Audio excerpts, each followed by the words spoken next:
There was a random man in my closet, and yes, I live alone. But for months, I've been thinking I was losing my mind. I come home and little stuff would be off. My jewelry would be on the dresser, not in the dish that I left it in. Or I find the bathroom window cracked open knowing I closed it. But I kept brushing it off like, girl, you're just being paranoid. But then the past few days, it got worse. I started hearing noises like faint thuds when I was in bed. Or I'd be watching TV and I hear footsteps. But then I'm like, it's an old building, pipes creak. Chill out. No, I come home the other night and the vibe is just off. Everything feels weird. The air felt so heavy, like when you would just walk into a room and you can feel someone else's energy. I go into my room and I keep hearing faint rustling. I look around and notice my closet door is slightly open and I can see fabric moving. I'm standing there, dare I say, expecting a ghost, maybe even a rodent. I open the door and there's a whole man standing there in my closet, in my clothes, my socks, my shirt, my leggings, and we're just standing there staring at each other. You know what this man says to me?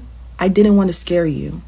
I back up, keep my cool for survival, because at this point, I don't know anymore. I walk outside, call the police. When they came, that man was still standing in my closet. Turns out he'd been living in my apartment for days, maybe even weeks, sleeping in my bed when I wasn't home, eating my food, showering, wearing my clothes, and I had no idea. And the worst part, I still don't know how long he was actually there. Like, he could have been watching me sleep, and I can't even think about it right now for too long because I'll start spiraling, but you get it. But you know what really messes with me? When the cops searched the place, they found a makeshift bed in the crawl space, food wrappers, water bottles, and a notebook filled with notes about me. What time I leave, when I shower, when I come home, when I go to bed, when I sleep. He'd been tracking me for weeks. Now I still check my closet every single night because I cannot shake the feeling that someone is still watching, said Maddie. In 2021, Maddie was a victim of phrogging. Phrogging is a real-life terrifying phenomenon where someone secretly lives in someone else's home.